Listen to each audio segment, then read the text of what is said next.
All right, all right. I'm here with Jerry Rotunno from Committed Pig. Thank you for having us come to you. Oh, thanks for being here. This is awesome. We've never done a podcast outside of our Belmar studio. If you've been watching them, we've been doing some ones on over like a Zoom type service. So, we were in Vegas this morning, but we were sitting in Belmar. I wouldn't have got it back for this afternoon for you, but it's great that, when we started talking about this and collaborating on this idea, to do it at the Committed Pig in Manasquan, which now has the 2-story building. What a build out. This is incredible. I've eaten downstairs since you opened, but I had been down to the other one many a times. Nice. Yeah, it's a completely different experience. Different experience. The last one, right? It was, that was almost like minor league with how big it is. And the room we're sitting in now is probably almost the same size as the entire restaurant, including my kitchen. So it's definitely, we've grown up. You've grown up. I mean, it looks super cool. I even remember eating dinner down at Blend before you opened, and I said to my wife, I can't wait to come back here. Yeah. It's going to be great. And it was when we came for breakfast, a couple of weeks ago. And now you have the liquor license, too, compared to down to the street. Of course, yeah, game changer. It's honestly, it's a game changer for the whole concept in general, because this is our first open Committed Pig with the liquor license. Mm-hmm. So it's, it's very much a Committed Pig, but it's a pivoting concept.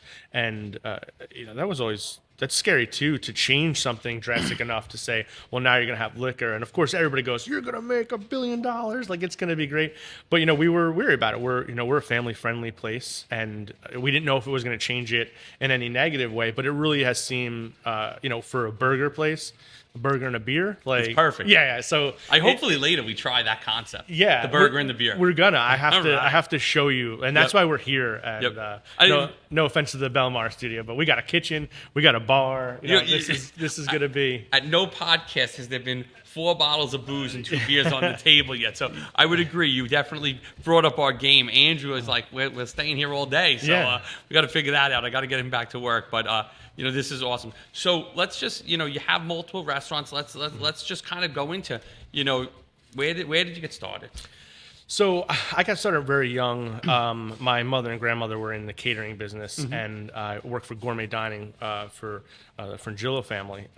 And I started very young, and I was one of those people that was really fortunate. From when I was very little, I knew what I wanted to do. So that's great, because you don't go, of course, when you go through, wait, this is what I want to do, change things. But really, from a young age, I wanted to be in the food service, and it was what I knew. And then that's where I ended up. So so it was good. How many times you change what you want to do? Careers. Daily, right? Yeah, sure. And you deal with that. So I really find myself lucky to be exposed to that so young, and work in a field and get, be allowed to really thrive in that and work under amazing people and grow that way, which led to going to school for hospitality management, mm-hmm. To take that up next level.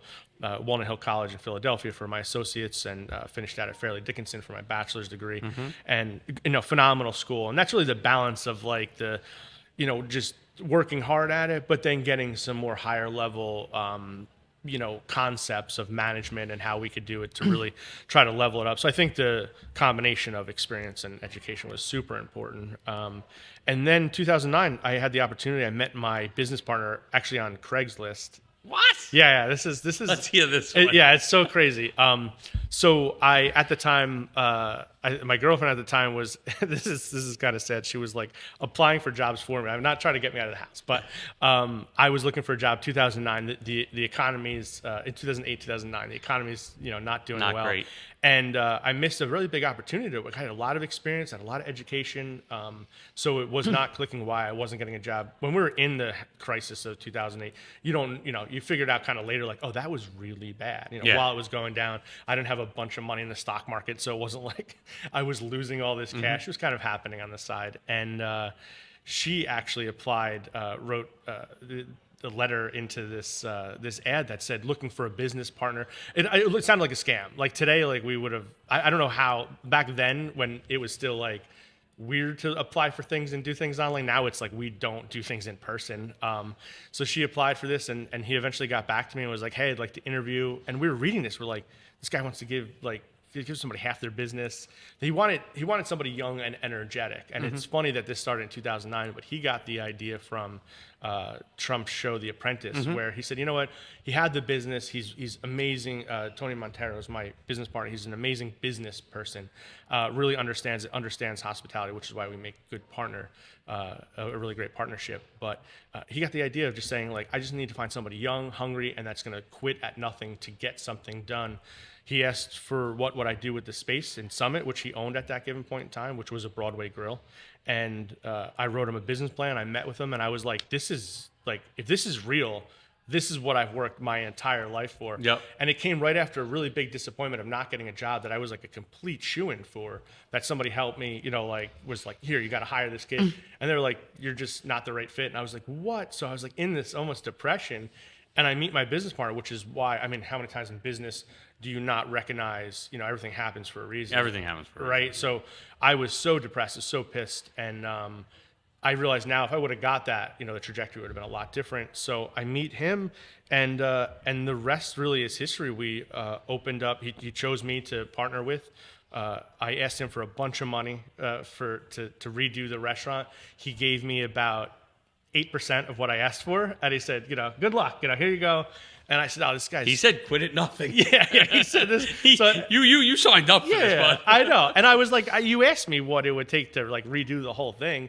And, you know, I think it was like $50,000. And, you know, it was just crazy. We ended up doing it with my brothers. Like, I just put everybody to work and myself. We were working 20-hour days every day, painting it ourselves. We had IKEA furniture.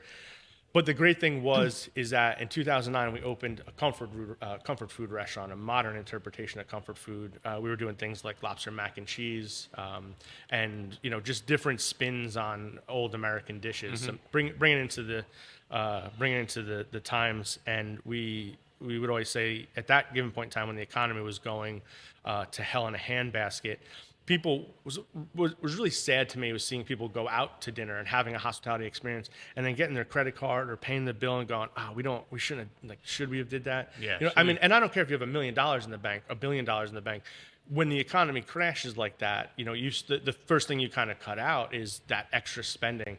So it was super sad to me to see people going to a dining experience and then being like, we shouldn't have did that. And it was just disheartening. So we said, how do we have a really nice experience, a clean experience, a hospitable experience with really good food and not break the bank? So we were at a really, you know, we were a little bit more expensive than the average cheeseburger, but our prices weren't outrageous. And we said everybody at that given point in time needed a little bit of a culinary hug. And, you know, 2009, when, you know, people are losing their houses, they're losing their 401ks, their stocks completely crashed and down to nothing. We're in the realization of what happened in 2008. So with that money, it took me about 2 months to turn the whole place around, and we were just full from the beginning. It was really scary. And this is our concept too, is we don't really, as you can see, we didn't really do a big media blitz on any time we've opened up. I always said, if you give me, with my phenomenal staff and managers and coworkers, my team is insanely, you know, talented. If you give us 2 people on Monday, we'll have 4 people on Tuesday, 8 people on Thursday. By next week, we're going to have, you know, it just works that way. If you're really good at something, people come back and they want to see it. We didn't need to buy advertisements. We didn't need to really go into any way to buy customers besides internally. Take care of your staff, make sure they're happy, take care of the people that are sitting in the chairs, blow their minds. And if you could do that at a cheeseburger place, you kind of really figured it out. You know, we weren't a steak place. We're not selling dry-aged ribeyes or anything like that. So we did that, you know, slow and surely. And the next, you know, we were packed. We paid off the loan that Tony gave us relatively quick, and we were off to the races. So that was, you know, and he praises me a lot for the hospitality side and the culinary side and the vision side and decoration. I do a lot of that, but, you know, the wizard behind that, you know, that curtain really is my business partner, who understands the business side, the political side, the permit side, a lot of that are, and it's funny when I ask him a hospitality question or something about food, he's like, I don't know. Like, do we need this? You know, I don't know. You tell me. But he's absolutely meticulous when it comes to numbers. and a lot of people say like, well, why are you guys so successful? It's like, yeah, our staff and everything that we do, but that partnership, and the best advice I give to people that come to me and say, well, how do you make this partnership work? I was like, find the person that's opposite of you, find the person that's good at what you're not good at. So that was a large success, and the combination, and that was 2009, here we are in 2024, with 3 thriving restaurants, and we have a great partnership. We've never fought. Like it's crazy. It's really an amazing match made in heaven. I mean, it really is, and all off of Craigslist. Craigslist match made in heaven. Yeah, that is fantastic. Yeah, never. So then to speed up the story, we opened that up. We were out of debt right away. We were making money in a time where nobody really was. And at that time, I think I was in debt. Like I didn't have money. Like I had hunger. I was just hungry. Yeah. And I would. I would sleep there at night, down in the basement. If it was late nights, looking back, we were like, that probably wasn't healthy, to work like that. But we want to change it for the world. But You're the so hustle made it. Oh yeah, you're so hungry. Yeah. You really can't fathom how much work it takes until you've done it. That's always the. And now you've done it 3 times. Yeah, and it gets easier. Even with the projects getting larger, you're obviously a little bit more confident, and you learn things that I'd be working on something that would take me 2 months to figure out, and now it's like a phone call to one person, and it's like an 8-minute job. Well, now you found a team, you found people you can rely on. You've grown the business. You've grown, and again, I think the confidence, and I think when you think about that, you and your partner, you had. You guys could bounce things off. He wasn't good at the hospitality. You weren't good at some of these the permitting and back office stuff. And so together, it just became a force. Yeah, absolutely. And the small crossover was I'm very good with numbers, and that always worked out for us. So I can understand his language. Yep. And he wasn't just a bean counter that was like, no, you can't spend on this. He understood that umami of like that extra feel of hospitality. So when I would give him outrageous, Tony, I need this. I need to buy this, and we're gonna do Coca-Cola in little glass bottles. We went through this phase, and he was like, all right, it's gonna be like 8 times the cost, or whatever. So he really let me do me, but he understood that he understood the emotional connection I was trying to get with the customer, and most bean counters don't get that. Most accountant guys are like, does it make us money on this? Yeah, the CFOs are not your friend. No, he's just not. They're not like that. So again, that's a tribute to his personality and understanding to let someone do what they're good at, and that's the ultimate trust I have with him. So that's 2009. We opened that up. He also owned the Broadway Grill down here in Manasquan, if anybody was familiar with that. He was a partner in that one. And in 2012, he said, well, why don't we do this again, flip this over? And I was like, where's Manasquan, New Jersey? And you're not from the Manasquan No, area. I'm a North Jersey kid. And so I said, I don't know about this. And then I went down. It was a smaller location. And I was like thinking, like, why aren't we going bigger? But at that given point in time, you're kind of thinking, this is your finance guy. This is his bottom line. If you keep that healthy, we can go on to bigger and better things. So we changed. Keep him profitable. Yeah. And not spend, not losing money on something.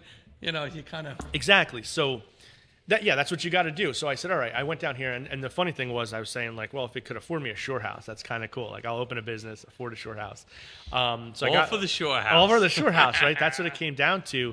And, we realized we were doing a lot of work at the restaurant food in Summit. That's the first one we opened in 2009. We're doing a lot of work there to please everybody. And it was with was in pleasure. We were doing it with pleasure, I should say. But it was a lot of work. Everybody's asking, what's new? Who's the chef? I want to see the owner. It was kind of this feel to it. So I said, the one thing with the identity crisis too, because it was also really, really nice. And can I bring my kids? Is this a date night at night? And we thrive. We did very well as that restaurant, but there was still it was a little off with and I didn't see that then. I realize this now. We came down to 2012. I took over that location. And we said, I said, let me write this concept, and we're going to take whatever's selling really good on our menu. And that was the burgers, the pancakes, the French toast, the grilled cheese, right? It's like... I mean, those are 4 great Yeah. items. Like Yeah. you can't go wrong with any of those items there. Yeah, and that's what people were eating. Like the proof is in the pudding. And we threw the salads on there and some lighter, very few lighter items. But we try to really do that well for the people that want to take that. For the 1 or 4 people on the table that go like, I want something lighter. Yeah. And people tell us all the time. They say, "Why don't you have healthier, like lighter things or whatnot?" And then that same person says, "Well, you can get the salad." And they go, "Well, I don't want that. I want the grilled cheese." And I go, all right, so you want me just to put it on the menu? You want to put it on your menu? They don't want to order. For the feel good. Yeah. Like them themselves don't even want to order. So, Yeah, right. And we are moving to some other fun options that are vegetarian and stuff that we want to do. But so we opened. I wrote this concept. I called it the Committed Pig, based on the fable of the difference between involvement and commitment is like the dish bacon and eggs, where the chicken is just involved, but the pig is committed. So we try to use that with your commitment to food, your commitment to hospitality, your commitment to serving the people, making sure they're comfortable, and commitment to all the things that you guys don't see as a customer. I think it's a very intimate relationship that we have with our guests, and people really don't think about it this way. Is that there's very few relationships you have that are that intimate. I mean, you're putting something in your body. I mean, you're talking about like a doctor, a food person. We let people touch our food and cook for us, and we just show up and we eat it. I mean, I'm a North Jersey Italian. Like we just eat whatever somebody puts in front of me. I eat And assume that everything's good. Everything's good, right? So it's a really interesting relationship that we put so much trust. And coming from North Jersey, New York, right? We don't trust anybody at the same time. So we don't trust anybody, yet we do this willingly. For the people that have this, and we come from people that love us, feed us, right? It's your mom, your dad, your grandma. You celebrate holidays with this. Is one of the most one of the deepest emotional relationships you have with people is through being fed by them. So we really look at that as a monumental responsibility. Each time that we feed somebody, that we put something in their body, from alcohol or our drinks, what our mixers are, what our burgers are made out of. And that's where we try to go so far on the responsible side of what you can't see is when we're sourcing products and we're trying to use the best. And not every product is this healthy, pure. I'm not trying to claim I'm this farm to table. I'm not growing anything out back. But every day we try to move to that. Right now we're in the midst of trying to partner with an amazing maple syrup company, so we can get only pure maple syrup in here. Which is that's another monumental task because everybody wants pure products. It's really hard to explain to somebody that it's 10 times the cost. Yeah, sure. So they don't want, like, wait a second, I want they want it, but they want it. So it's a challenge, and what we're so we try to do things like that, but it's really, like you said, what you don't see is super important. So that commitment to the 365 degrees of opening a restaurant is really important. So we based it on that. And then we opened up in Manasquan. 30 days, I think the transition, maybe 30, 60 days. We did it relatively quick. Didn't really change much, just the furniture. And right from the beginning, it was just like, nobody needed me. Like, nobody, they're like, just all right, you're good. Like, and the managers had it. The customers were coming in. Everybody was happy. The staff was happy. They were running it. It was kind of like a lot of my energy was still up north, and I would just pop in, and everything just seemed to be working. And the customers down here, I mean, there's something in the water, are just amazing. They're, I don't know if it's because we're by the ocean. Let's just say feel good. Yeah, let's feel good when you're in Manasquan. Yeah, let's just embrace the people of Manasquan. Shout out to the people of Manasquan. Manasquan, right? And the shore.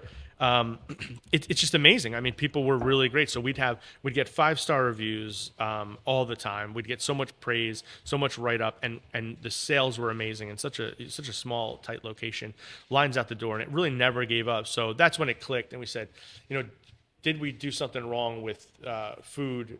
Also thriving concept, but it was a little bit more work. So when we acquired the Morristown location, that came up. We said, do we open a food or do we open a Committed Pig? And this is almost like it worked by accident. And we said, let's open up in Morristown because we were worried that it's the seasonality, the people being close to the ocean, the size of the place. We didn't know why the Committed Pig worked so well. So we opened in Morristown. We said, if we could survive in the dead center of Morristown when there is 15 amazing restaurants on the same block. I mean, you're talking, this is... Morristown was the Hoboken And those areas that were culinary hubs, like you don't get written up in the New York Times because you're in Summit or Manasquan. You're not getting a lot of media attention. They're not scouting these locations as much. But Morristown, if you could survive there, you get really more notoriety, and you're obviously a better place. And we opened there, and we really blew away our projections of what we thought we were going to do. And we said we figured it out. This is the concept that's really going to work and what people like.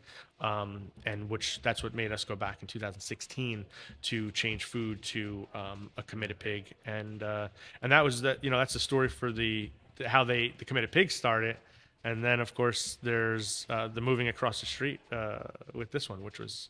Now, this is the first, the committed pig across the street in the old Maria's. Yeah. For those that know Maria's. This is where we are? That's where we are today. Now, is this the first one with alcohol? This is this is the first one that we've opened up with a full liquor license, and obviously in the first one of this size. Sure. So that was great. But like we were talking earlier about the pivoting concept, to say, is this going to work? Are we sending a message to families like, don't bring your kids to a bar, do you feel uncomfortable? But and that's really with the design of the place. If you notice when you walk in, you walk into a dining room, less of the bar is more on your left. It's kind of a second thought. So we wanted to enhance everything that we had with the ability to have a great glass of wine, have a burger and a milkshake, burger and a beer. We don't have milkshakes. We're working on that, but these are these are great things to go together. So that's really what it became, as opposed to a crazy bar scene. It's just it's more of an accent to it. And then we have up here, which is our adults playground, is the bar with the same food we have. So if you do want to drink a little bit more, we built this space on the roof, and this is a great space, and I love the outdoor space. Oh yeah, outdoor space is great. Yeah, we were so fortunate, and got the variance to do that. And Manasquan, the town itself, the administration was to build here, and everybody said this, we bought the building in 2020, we didn't break ground until 2022, we didn't open until 2023. So this is prime COVID, and everybody, they always go, is it the town? This is like, why you're taking so long? They're like, it's the town. When I tell you the town, and I've built in a lot of towns, the town was an extension of us. They were so willing to make Main Street and Manasquan in general a great spot to go to. We had the town administrator saying, what do you need? This is not an experience I've never had. It's always us versus them, and we don't want to feel that way, but it's just how it was always posed. When it comes to building something out. This is a great downtown, though. Oh, it's an amazing downtown. You have a great, and you have great restaurants. Absolutely. In addition to yourself, you have some other great places. Oh, great. Yeah. There's so much. We get the Manasquan, the new spa that opened up with Amy over there. It's like amazing. That's brand new. We got Max Devereaux's across the street. Love Carrie. Joe at Joe over at Squan Tavern. Joe at Squan Tavern. Joey Leone's is now in town, which is that's who's bigger than him down at the shore. And Joe Leone coming into Manasquan.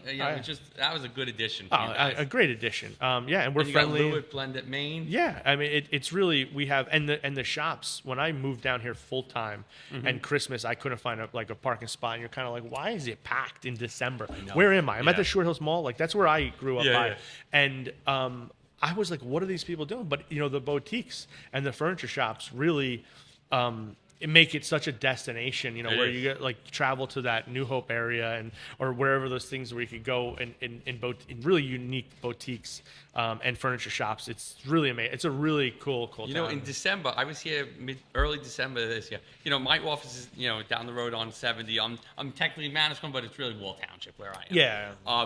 But I own a trolley company too, and they had a pub crawl at Max Devereaux. Oh, yeah. And I said to my wife, we were driving around on a Saturday. I go, listen, they're doing a pub crawl. I want to go say hello to my drivers and check in. Yeah. And it was packed. December, mid December. I was like, this is great though for the town. They come. I mean, it's got that small town feel to it too, which was you always wonder how we knew what we were gonna. We knew we did well in the winter because we had the location. It wasn't that big to fill up. Yeah. But there's so much stuff that people would come through November, December. I mean, it's just like when Billy scores a touchdown, they have a parade. It's just so every time I'll be driving here. When I wasn't open, I wasn't really in tune to what was going on because I was so worried about just getting open. And then you'd be like, we're doing the Christmas tree decorating, doing the lights, the surf team won the it's so the community here is amazing. Everybody the people gets behind that it. stay here all year round, which we have a big population of locals that stay. That are amazing. I mean, it's really great. So we're very happy, to be in this town and evolve in this town. So the town was amazing to build this out. We obviously had every hiccup possible with COVID, with the timing. Oh God, it was the worst. I mean, like you said, we bought it and we were like, we bought it in January 2020. We signed the deal, and February 2020 we learned about this thing called COVID, and we were shut down by the end of it. And we said, oh, it's going to last a week. I'll tell you, the guys next door to my building, the guys at Guaranteed Plumbing, shout out to the guys at Guaranteed Service Day, but they they closed like a week before COVID, and then they couldn't get any of their permits, and they couldn't get started, and I felt so bad for them. I mean, their building turned out beautiful, but it took them a little bit longer to go because they just I felt bad though they closed, and then the world closed. It was just like, talk about bad timing on that. Oh yeah, no, it was crazy just to get, and then like I said, we got to 2022. We already had the plans. And we called the architect back and we said, all right, we got to start ramping this up. And she said, oh, is this still happening? And I was like, yeah. We're like, yeah, we got to do this. And then we hired a construction company, and they took it down so quick, they built it up so quick, and then it was the electrical panels. So we didn't have pieces for the electrical panels. They built this basically on generators and extension cords. It was crazy. These guys did a really phenomenal job. They built it on that, and then we almost sat for an additional 3 months vacant because we just didn't have that electrical panel that's behind us. We didn't have some of the key components of it. So that was why, you can see the lovely people in Manasquan with pitchforks and torches are like, we want our burgers. It went from very nice, but how they're ready. They're ready. Yeah, they wanted a new experience. How much more flattering can you really get when then somebody's like, knocking down your door to be like, you got to open. Like, what are you doing? We're ready. We're ready. Yeah, we'll take it. So yeah, we're very happy. So you've a Craigslist to 3 successful restaurants. Yeah. What's next on the agenda? Oh, just operating them right now. Of course, during the process, when your electrical panel's not coming in and you're working this many hours and you're driving everybody crazy, you're like, remind me, never do this again. Right? Your carrying costs are outrageous. We weathered an amazing storm, through this, and even thrived through part of it with to go through COVID and stuff like that. The community really came up and helped us out. They were buying food. They were raising money to buy food to send to hospitals and elderly care centers. Like it was such a heartwarming process to go through. But yeah, it was a struggle. So you're like, no, I'm never doing this again. Then it opens up and it's like you start going like, oh, there's a space available over there. So time heals all. Yeah. So to be determined. Yep. But what we really got the opportunity with the liquor license, and this is the stuff you have in front of us, is we were Pat LaFrida's our butcher. We were Pat LaFrida's first account in New Jersey to do the burger meat, and now he's everywhere. I mean, you can't like go anywhere without seeing Pat LaFrida meat. We were so obsessed with these specialty products and exactly how we cook them. We obsessive like crazy. So it's me obsessing about the hospitality end of it and the building of it, and then I find the people that lose sleep over it and that are really good at what they do. And Pat LaFrida being the best at shout out to Pat LaFrida. Yeah, shout out to my guy Pat LaFrida.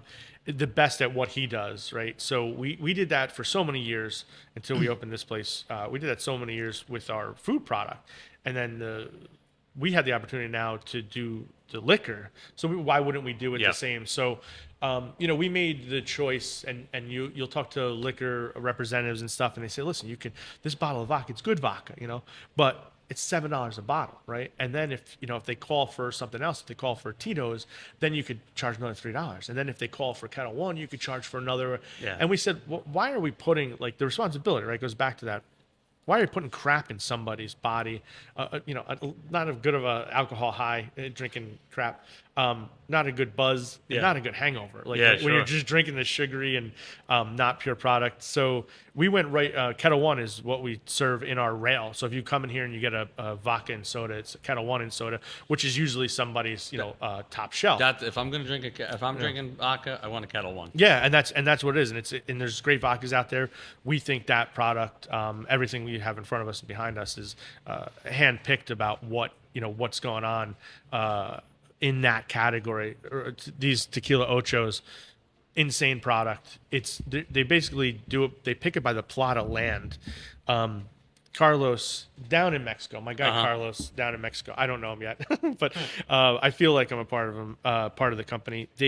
The agave is picked all in one day from a specific field, which is listed here, Yep. right? The exact field it comes from. And it's got a number on it. Too. Because it's an amazing tequila, and if you really want to get drunk, it depends on the rest of your meetings to try some of this stuff. But they pick it from the best agave plants. They pick it, then they revegetate the soil. So these people aren't a factory of just making it. Yep, sure. They're not putting anything else in it. This is 100% agave tequila, and it's a product that when we do taste tests, and I think my girlfriend put it the best. I said, try all these tequilas. She's a tequila drinker.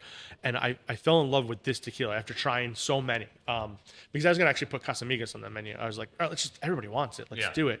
And my liquor rep piled in with all these tequilas. He goes, just try it. And I go, oh, come on. Like, just make it easy. That's what people want. Like, why would we not give people what they want?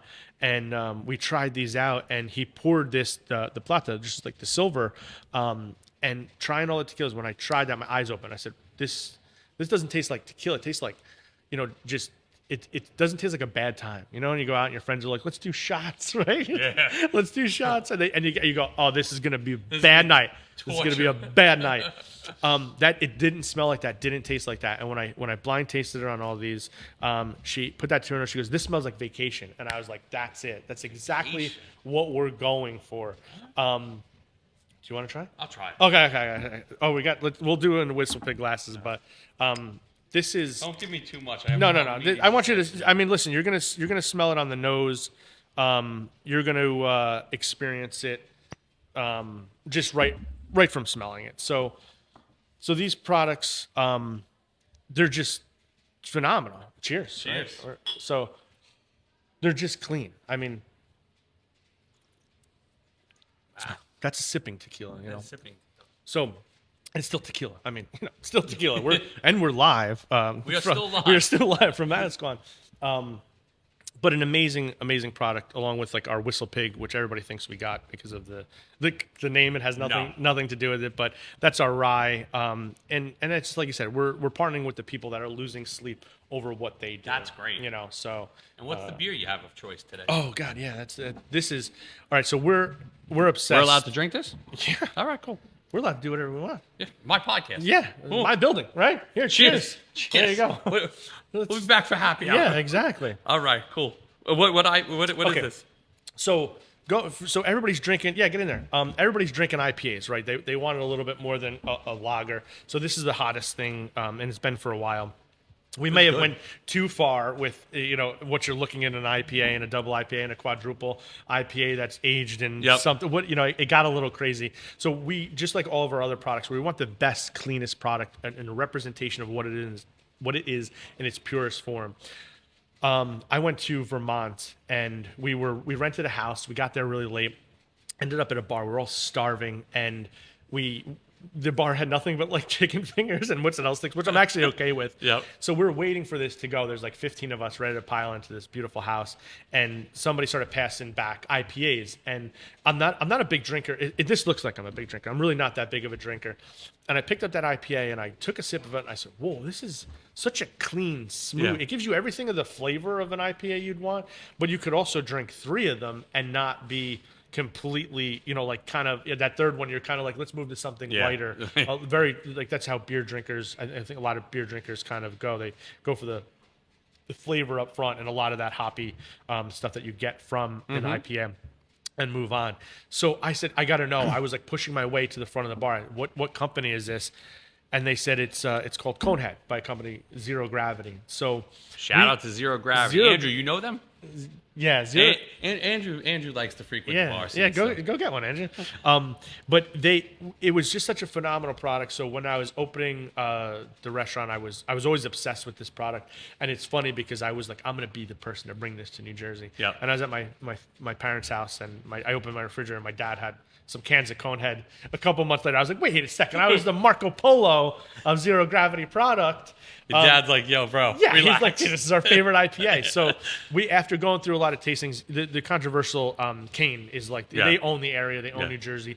Phenomenal product. We never have say anything bad about them. But this is really our answer to it. We think it is better, and we don't carry Cane, and we carry our products are like, if you get a tequila here, it's either Milagro or Tequila Ocho. You get Kettle One. If you get a rye here, it's Whistle Pig. If you get an IPA here, it's Zero Gravity. As we were setting up the Whistle Pig, I figured that was your brand. Yeah. Oh no, I wish. I mean, we are going to do our own. We're in works with that now. So you got a lot of stuff behind the scenes that you're thinking about. Like, maybe you're not opening the next restaurant, but you have a lot of partnerships and distribution channels that you're looking to explore. You've got to, and really, like what the podcast is about, right? Is just that hustle, grit, that hustle, that everyday thing. Yeah. And I love that you said the people that like lose sleep over this. That's the team that you need in place, especially in this environment. You have labor issues. You have there's different problems than when you first opened in 2009. But like that's the hustle of it all, to find that right team to put in place to orchestrate that dining experience. Yeah, and that's what you want to do. And we've had a lot of people approach us to private label stuff, and we really don't even want to put Committed Pig brand on things because we want to represent the person. We want to know that person, Run Amok is who we're working with right now to try this maple syrup project. And it'll be Run Amok syrup. Like that's who's doing it right, and that's who's really creating this unbelievable pure product and doing some fun things with barrel aging and Whistle Pig barrel aging up in Vermont too. So it doesn't, people say, we've been approached, well, you want us to private label an IPA? No, I want a Zero Gravity IPA. Yeah. I want it to come from Vermont. I want people to know it came from Zero Gravity. I want people to know that's Conehead. We have a double IPA that's amazing, the Madonna, and the Conehead Haze, amazing. So you got to try the IPA sampler. But that's what it's really about. It's about the products and about the people behind the products, because you can't be good at everything, right? So you really got to find the right team in. Yeah, and that's what you have to check your pride on a lot of stuff, and just know that find that partner that's going to support you and be good at everything you're not especially good at. Find the people that are doing things better than anybody else in their field, and bring them together. And it's all available. I'm not rewriting the book here. No, this is all. Anybody can do this. It's the hard work, it's the hustle, it's the dedication, it's the figuring out what is going to make you better than yesterday, and that's the entrepreneur. That's what makes him tick. That's what gets him up in the morning. And the relentlessness of it too, like really when we talk about like you said, the grit and not quitting, that's really what it's about. It's about we go through times you want to quit. I think that's what a lot of people don't understand. When you're successful at something, they think we just woke up and we were successful at it, and it's really a matter. You do want to quit, you just don't. Many times you want to quit, but I think that I believe entrepreneurs are wired differently. I believe we're morons. We're insane. Different DNA makeup of, and I said, I was talking to someone before. I said, there's a few screws loose. Like, you have 100%. to have a few screws loose to do this. Like, the stats are so far against you, especially in your world. They're even worse than everyone else's world. Like restaurants that don't make it a year or 3 years. Like, so I mean, well, we have a lot of people that enter the business that shouldn't be in the business. But anything you do in life, if you want to be decent at it, you have to be absolutely relentless to it, and you have to be a little, being naive is good too. My friend Kay Kermoda put it the best. She was like, she's achieved a lot in her life, and even being on the soccer team in Seton Hall and playing with Kelly Smith, one of the best soccer players, female soccer players, going right now. she said, if I wasn't naive enough not to know that I wasn't good enough to do it, I would have never tried. That's fair. Right? It's so fair. That's And so you're fair. like, oh my God, it's so funny that we really do, you have to be like, I can do this. Yeah. You have to be almost ignorant to how hard it is. But when it comes to that, you have to make the decision to not give up. And then once at all you're in it, costs. you got to just keep getting better at it. You got to keep on getting And, better at it. I think some of this stuff happens by luck, fate. Oh, yeah. You know, It's like all- it just kind of fell into your lap, and then you have to just take it and run with it and run to that next level. Oh, absolutely. I mean, you got to hang out in the right places. People want to sit at home and not do anything, and then wonder why they don't do it. Yeah. Why things don't happen too. But I said, like, if you want to step in shit, like, hang out in a barn. Like, that's where you got to put yourself, and that's what you have to do is just surround yourself by these opportunities and be absolutely relentless and quit early. Quit. Yeah. If you're gonna quit early. day 2. Yeah. But once you're in it, you just got to There's no turning. see it through. Make a plan, see it through, and that's really what it's about. Well, this was great. I'm glad that we thanks. got to come here today. I'm glad that we got to try out some drinks. I'm glad that this worked out. I want you to tell the audience how to find you online, how to find you in person, and your socials, your website, and your address too. Yeah, we didn't get too creative with any of that. It's all The Committed Pig, thecommittedpig.com. The Committed Pig is on Instagram. We have a second Instagram account for the Committed Pig Manasquan. Okay. Is important to follow because that will show you more of the bar stuff and the specials that we're doing in this location, which we can't do in the other locations.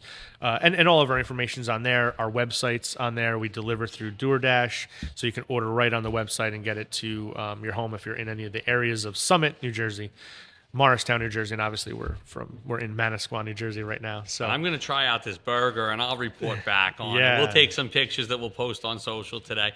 Thank you for having me. Oh, I'm of glad course. that we got to do it in person. I'm glad we got to have a couple drinks Yeah, while we all right. were here. This was great, and I wish you nothing but continued success. Thank you. I love what you're doing. Thanks for having me. This is amazing. Awesome. All right.